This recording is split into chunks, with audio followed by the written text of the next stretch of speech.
Шуларның берсе Тәнзилә Ганиева. Эш бала әнисе бүген шул максаттан пенсия фонды идарәсенә килгән. Мен материнский капиталны инде алырга җыенам, инде ахыргы 20 мең генә. Мин инде 300 мең алып инде избаларны ясап бетердек инде. Шул инде язылар килгәч инде алырга туры килде. Хәзер инде алсак инде шул инде балаларны киендерергә калган акчага инде.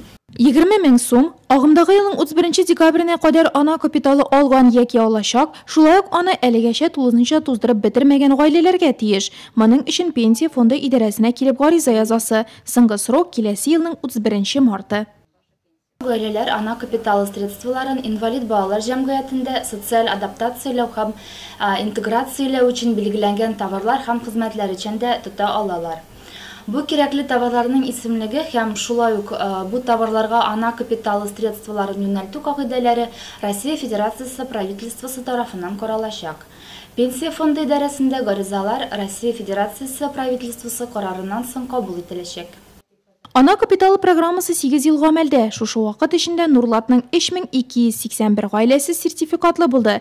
Хәзерге вакытта ана капиталы турындагы закон проекты Дәүләт Думасы депутатлары тикшерүенә кертелде. Ул кабул ителсә, Россия Федерациясе президенты Владимир Путин тәкъдим иткәнчә, киләсе 2 елда 2нче, 3нче һәм аннан соңгы балаларын табучылар дәүләт ярдәменә өмет итә ала.